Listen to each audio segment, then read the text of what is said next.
Okay, topic two is the Spanish-American War. Sometimes it's referred to as the Splendid Little War because when you think about wars in American history, you usually think about World War II, the Civil War, the American Revolutionary War. Right, this was kind of like one of those little periods that doesn't get as much fame as the others. However, it is important because the U.S. This is kind of the first opportunity we have of showing that we are a world power. So there's me and my little battleship again.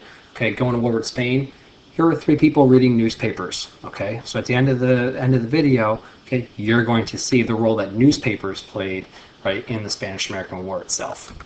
Right, so if we first look at why Cuba has always interested us. Now, Cuba is an island located roughly 90 miles off the coast of Florida. I have a couple maps later on to show you, right? And the U.S. has always had a gambling presence there, tourism, money, trade, even though it starts off as a colony of Spain, right? But by this time, Spain, when you were in seventh grade and you were doing the Age of Exploration, Spain started developing colonies all throughout the Western Hemisphere, from Mexico right on down into South America. Cuba was one of them. But the U.S. did have some trade going on, right? So, Cuba does play a role in the Spanish-American War as well, right? As Spain's empire starts crumbling, the Cubans desire their own independence, kind of taking the hint from the American Revolution, right? That they should be an independent country as well, right? And what happens is as Spain tries to suppress the rebellions, okay, there's definitely some negative treatment there. There's some, I gave you examples there of starvation and disease, right? But these stories, these negative stories of what Spain is doing to the Cubans, right, are going to be, are going to spread throughout the United States because we do have such an interest in Cuba, right? This is the biggie. Okay, I will ask you this question numerous times on your Schoology quiz and on your test, right? If you don't know anything else or take anything else out of this unit, this is what you have to take, right? The idea of yellow journalism. We know that newspapers at this time, because people are reading more, newspapers were the primary mode of communication, kind of like the internet today. Right, and the two famous newspapers, at least in New York City, the New York World and the New York Journal, they competed with each other to try and sell the most amount of newspapers, right? So they would often try and exaggerate stories or get these scandalous photographs, right, to try and get people to buy their newspapers. If you think about like when you're shopping with your parents at ShopRite or Price Chopper or Walmart, right, and you're waiting online, you start looking at the magazines. Some of the magazines have these really crazy headlines or articles or big giant headlines, right? The idea is the more outrageous they are, the more likely you are to buy them, and that's kind of what yellow journalism was, right? So it exaggerates and sensationalizes. Now, I'm not saying that they flat out lie, right? But they exaggerate, they bend it a little bit to make it, they use lots of pictures that might make you feel a certain way, right? That's yellow journalism, right? So this is an interesting cartoon, right? This is Joseph Pulitzer over here. You can see his name down at the bottom, right? And this is William Randolph Hearst. Now, they were the two owners of those rival newspapers, and they're kind of, trying, even though they're just trying to sell more newspapers, right, their actions, their articles are actually going to push the United States into a war with Spain, and you'll see why in a second. Right, so this would be one of your work pack questions, right? So as Spain and Cuba were going through their revolutionary crisis and Spain was suppressing the rebels, okay, people wanted to get involved to help the Cubans because the newspapers kept publishing these, horrific photographs and horrific headlines and articles, right? The American people wanted to get involved, right? So kind of the first step that the government takes is sending a battleship, the USS Maine, Maine being the name of the battleship, that's why it's in italics, right, to Havana, which was the capital of Cuba. And it was essentially there to protect American businesses, right, in case, the revolution spilled over and Americans were attacked, or American businesses were attacked, right? But mysteriously, the battleship explodes and American soldiers are going to be killed. All right, so when we talk about like the Maine exploding, it's the ship itself. It's not the state of Maine exploding. All right, so this is the idea of yellow journalism, right? This would be William Randolph Hearst, one of the owners, right, telling one of his reporters, you give me the pictures, I'll give you the war, which essentially means, you keep sending me the stories, and I'll make sure I spin the stories in a way that makes the people want to go to war. So it's the idea of using the press or using media to make people feel a particular way. So the sinking of the Maine was a perfect opportunity to sell more newspapers, and it's also going to make people want to go to war. So these were some of the pictures that were published in the newspapers, right? For instance, this picture up here, right? It is kind of exaggerated a little bit, even though it's obviously a horrific picture, right? But the idea was that you saw that picture, you were upset, you were mad, you wanted somebody to pay. So the newspapers kind of make people feel very angry and want to get more involved in the conflict, right? And here are some other pictures and headlines, right? You can see that even though we didn't have any proof, okay, newspapers are going to be really quick to blame, to say it wasn't an accident, somebody attacked, somebody bombed the ship, or somebody torpedoed it, or put a mine next to it, right? And they're kind of point the finger at Spain, even though there actually was never any evidence of what actually happened.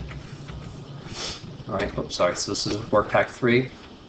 Like I just said, many Americans, because of the pushing or the direction that the yellow journalism gave them, right, they're going to blame Spain. So this became kind of the key phrase, remember the Maine, right? And it's kind of like, remember the Alamo. It was the rallying cry. It was, that's why people wanted to go to war with Spain. There was actually a second line of it, right? It was remember the Maine, to heck with Spain. All right, but we just always kind of just focus in on the whole remember the Maine part of it. So it was basically, we're going to war now with Spain, and we're going to, try and guarantee Cuban independence. So the military side of it, not as important, right? We're focused more on the causes and what happens as a result. All right, but we do go to war with Spain. The first battles take place in the Philippines. Right, I got a map here coming up on the next slide. Right, Commodore Dewey defeats the Spanish at Manila, which was the capital. Okay, and that kind of took care of the war in the Pacific Ocean. So here would be a map. Right, I want you to. I know the map's kind of weird over here, but this would be the Pacific Ocean. Right, we wouldn't be able to do this if we didn't have a presence here in China, or in Japan, which would be kind of up here, or Hawaii, which would be more that way. So because we were expanding, like we talked about in the previous video, it allowed us to already have a military presence this far out in the Pacific. Right. Now we focused more on war in the Caribbean, which would be in and around Cuba. So, there's a surge of patriotism. The army the amount of soldiers is going to increase very, very quickly. Okay, actually, Teddy Roosevelt, who I know we talked about him in the Progressive Era, but it's important to know that even though we go from unit to unit to unit, some of these units, if you put them on a timeline, they're actually going on at the same time. So the last unit we did was the Progressive Era. That was going on at the same time that industrialization and immigration was going on. So even though we did one first and then the other, historically speaking, they were going on at the same time. So this actually happens a little bit before the Progressive Era, but it kind of just, they all kind of roll into the same time period. Teddy Roosevelt, he actually leads a regiment, right, in Cuba. That kind of adds to the legend of Teddy Roosevelt, right? And the U.S. is going to defeat Cuba, right, and control Puerto Rico as well in the summer of 1898. So if we looked at a map here, right now you can see we're in the Caribbean. Here's Florida, located roughly 90 miles here. All right, Havana being the capital. As a result, we get Cuba and Puerto Rico over here. Just a couple pictures of the Battle of San Juan Hill. Here's Teddy Roosevelt here. Okay, it's always kind of the famous pose of Teddy Roosevelt on top of the hill. All right, and then Work Pack 4. As a result, okay, we end up, Spain signs a truce, surrenders to us. Okay, here's that phrase, splendid little war. Right, and what do we get as a result? All right, well, we get several colonies that Spain had in the Western Hemisphere, including Cuba, Puerto Rico, Guam, and the Philippines. Okay, Now here's like the biggie. Remember I told you yellow journalism was one, so we looked at the causes. Now we're looking at after the war, what was the big impact? Well, the number one thing is that we're now considered a world power. Spain was a world power, even though they were kind of on the decline. Where we beat them head to head in a war, the rest of the world kind of turns and it's like, ooh, look at the United States. They're no longer that little kid. That's the brand new country, the brand new kid on the block. Now we are an established power, right? This is kind of a touchy subject here, right? We did free the Philippines from Spain, right? We promised them that we'd give them their freedom. We actually ended up going back up, breaking our promise, and keeping them a colony of the United States. Okay, and obviously the Filipinos, which would be people from the Philippines, very unhappy with that, right? But the U.S. kind of squashes them, right? And then drawing on what we talked about in Unit 1, right? It becomes now, the Philippines becomes our own personal sphere of influence, meaning we control the Philippines, we trade in the Philippines, we don't let any other countries in. All right, and then this is just a cool cartoon. All right, we're going to look at a couple cartoons to start the unit. You can see this would be different things on the menu: a Cuba steak, a Puerto Rico pig, Philippine floating islands. All right, you can see, and here's you could always tell Uncle Sam with the beard, and he always has some kind of stars and stripes outfit on. All right, and then this would symbolize President McKinley. He's got McKinley on the towel. All right. All right, two of the important colonies that we get. We talked about the Philippines already, so now Cuba and Puerto Rico, okay? Even though Cuba becomes an independent country, right, we still protect them, right? We still have some sense of control. So you have to be able to tell the following two things apart, and I'm going to give you the silly, stupid ways of remembering them. Even though you make fun of me, you still end up using them. So, the law or the amendment that helps solidify our presence in Cuba is referred to as the Platt Amendment. Right? Well, here's how you remember it. I was walking with a cube, I tripped, it fell, and it went splat. My cube went splat. Silly enough, but easy enough. All right, and then that kind of gave us the right to interfere in Cuba, or intervene is the word. I didn't mean to say interfere, right? To get involved in Cuba whenever we needed to, right? Then here's the other one, the Foraker Act. This pertains to Puerto Rico.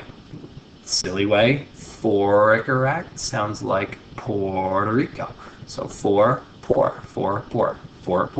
That's how you can tell those two apart, because I will specifically ask you, right, which country was the Platt Amendment and which country was the Foraker Act.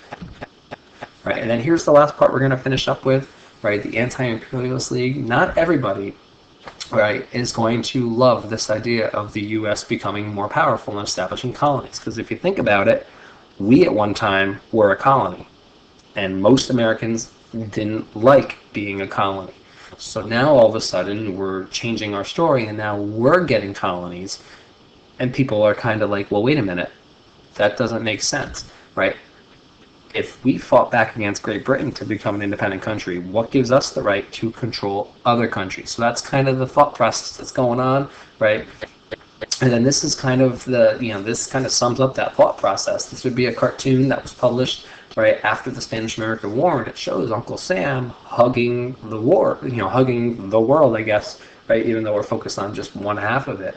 But the idea here is that, imperialism, we're building an empire, we're taking over these smaller countries, how much is enough? How much land is it that we need? Okay?